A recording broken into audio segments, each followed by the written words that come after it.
امام بخاری اور امام ابن ابی شیبہ کی طرح حضرت امام اوزاعی رضی اللہ تعالی عنہ کو بھی کچھ اشکال تھا سیدنا امام رضی اللہ تعالی عنہ کے مسائل فقہیہ پر۔ بقول بعض روایات حضرت امام صاحب رضی اللہ تعالی عنہ نے اپنے دور میں کم و بیش کوئی 12 لاکھ مسائل کا استنباط کیا۔ بعد میں ہدایہ کی صورت میں مبسوط سرخسی پیچھے چلے جائیے اور آگے جتنے فقہائے کرام نے فتاوی شامی تک اور اب بہار شریعت تک جتنی جزئیات جمع کی گئیں وہ سیدنا امام رضی اللہ تعالیٰ عنہ کے علاوہ آپ کے تلامذہ کے بھی اقوال اس میں موجود ہیں، لیکن بہرحال حضرت امام اوزاعی رضی اللہ تعالیٰ عنہ آپ کو حضرت امام صاحب پر کچھ اعتراضات تھے، ان میں سے وہ مسند امام اعظم کی روایت آپ نے پڑھ لی جس وقت وہ مکالمہ بھی ہوا۔ یہ پورا واقعہ علامہ صالحی رحمۃ اللہ علیہ نے اپنے اس رسالہ میں لکھا جو آپ نے امام کے مناقب میں لکھا۔ حضرت عبداللہ بن مبارک امیر المؤمنین فی الحدیث رضی اللہ تعالیٰ عنہ آپ شاگرد ہیں حضرت امام صاحب رضی اللہ تعالیٰ عنہ کے۔ حضرت امام رضی اللہ تعالیٰ عنہ سے پڑھنے کے دورانیے میں جو مسائل آپ نے حضرت امام صاحب سے سنے ان کو جمع کیا، لکھ لیا، اپنے پاس محفوظ رکھا، تو یہاں تعلیم مکمل کرنے کے بعد آپ تشریف لے گئے حضرت سیدنا امام اوزاعی رضی اللہ تعالیٰ عنہ کے پاس کچھ استفادہ کے لیے۔ وہاں ملاقات ہوئی تو فرمایا خراسانی کہاں سے آئے ہو؟ امام اوزاعی نے پوچھا خراسانی کہاں کے رہنے والے ہو، کہاں سے آئے ہو؟ کہا جی میں کوفہ سے آیا۔ کوفہ میں کس سے پڑھتے تھے؟ تو کہا جی میں امام اعظم ابو حنیفہ سے پڑھتا تھا، میں نے مسائل شرعیہ ان سے پڑھے ہیں۔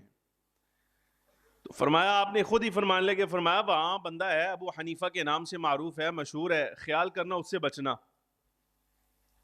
کہ امام اوزاعی نے لفظ کہے ان سے بچنا۔ حضرت عبداللہ بن مبارک رضی اللہ تعالی عنہ آپ کو دل میں رنج ہوا کہ میرے استاذ کے بارے میں ایسے لفظ امام اوزاعی جیسا بڑا عالم کہہ رہا ہے، بڑی عجیب بات ہے۔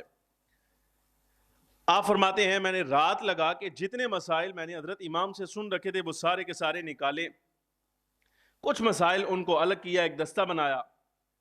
صبح جس وقت فجر کی اذان کا وقت ہوا تو حضرت امام اوزاعی رضی اللہ تعالی عنہ اذان بھی خود کہا کرتے تھے مسجد میں اور نماز بھی خود پڑھایا کرتے تھے۔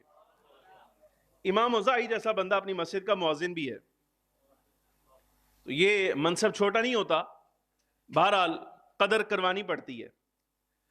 اچھا جس وقت صبح اذان ہوئی، نماز میں کچھ وقت تھا، حضرت عبداللہ بن مبارک رضی اللہ عنہ آپ فرماتے ہیں کہ میں مسجد میں داخل ہوا اور خود آمدن جان بوجھ کر حضرت امام اوزاعی رضی اللہ تعالیٰ عنہ کے قریب جا بیٹھا اور صفحات کا کچھ میں نے اشارہ کیا۔ حضرت امام اوزاعی نے وہ صفحات مجھ سے طلب کیے، میں نے پیش کیا، آپ نے پڑھا۔ نماز کا وقت ہوا، نماز پڑھانے کے لیے جس وقت آپ اٹھے نماز پڑھائی اور وہ میرے ہی صفحات آپ نے ایسے آستین میں رکھے اور گھر لے گئے۔ ایک دن رات آپ نے پورا اس کا مطالعہ فرمایا۔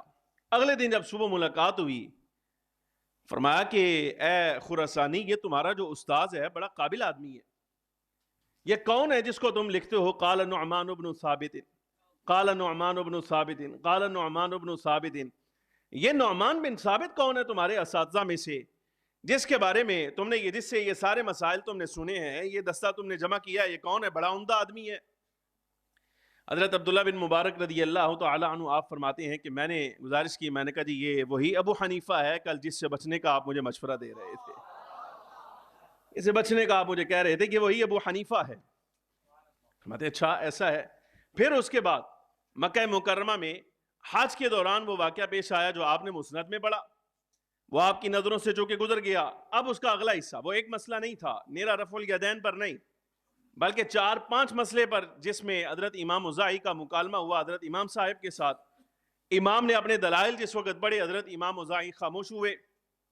جب بات ختم ہوئی، ملاقات ختم ہوئی، حضرت عبداللہ بن مبارک رضی اللہ عنہ فرماتے ہیں کہ میں خود گیا امام اوزاعی کے پاس اور میں نے آپ سے پوچھا، میں نے کہا حضور آپ نے کیسا پایا میرے امام کو؟